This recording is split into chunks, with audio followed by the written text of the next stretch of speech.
It's so stupid.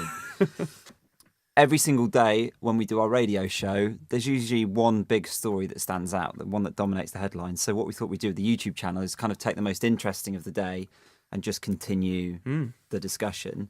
The whole week this week has been dominated with Kim Kardashian, robbed by two blokes while she was at Paris Fashion Week in her hotel room.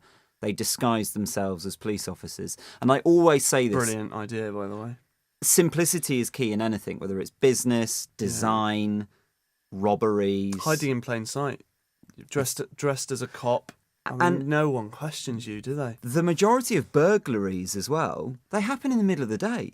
Just someone if you're sneaking around at night, as soon as someone sees you, they go, "What are you up to?" Yeah. But if you just walk in confidently, put a high-vis jacket on, no one ever questions you. Yeah, I think it's on the Sherlock series with Benedict Cumberbatch. I think his character says in that he's convinced that at any one time, as long as the timing's right, anyone can walk into anywhere. It made me think about they were after jewellery, and it does make me think about how people wear jewellery. For example, I bought a motorbike last year, and it was in London, and it was a cash purchase.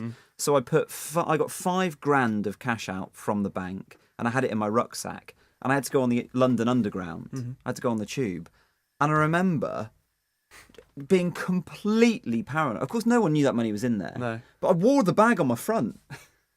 That looks more suspicious, if anything. That's not natural. But loads of people on Twitter, I noticed, were saying, Kim Kardashian's posting on Instagram going, "Look at my new $100,000 ring," or "Look at my $50,000 necklace."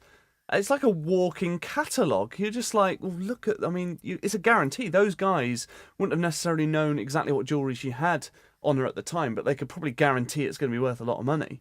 It's like, is it their fault to flaunt that stuff and say, well, I got this from there, so everyone knows it's worth a lot of money? It's like it's similar to when, like footballers get robbed when they're at work because they're on TV at the time. Is this live? Is this live now? So he's not in. Let's nip round. Let's see what he's got. Yeah, because when you go on holiday, you like put the lights on, yeah, park the car, exactly, make sure the mail's Put the radio on in the conservatory. Tell the milkman you're not going to be home for a week. That's if ever there's a holiday giveaway, there's 5 pints of milk on the doorstep. And 20 local papers. Yeah. Yeah, just piled high. Yeah. Edith, she's my sort of surrogate grandma. She's 95 now, and she still wears a wedding ring. It's worth and I just think, I'd rob her. I don't think old people should wear jewellery. I wouldn't know what I'm looking for enough.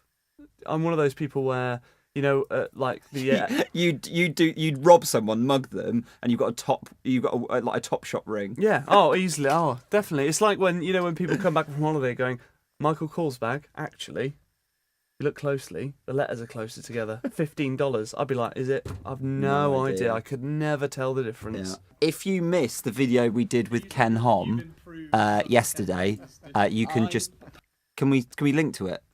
Yeah. Just click here for the Ken Hom video. He was brilliant, wasn't he? He was a good sport. And if you want to see Ken Hom sending my mum a video message, you could just look at my Twitter profile, Ollie_Gallant. I've uploaded it onto there. So we sent a video message from my mum. My mum replied about an hour later, just going, "Hi, Ken." It's not live. As if she was in... Yeah.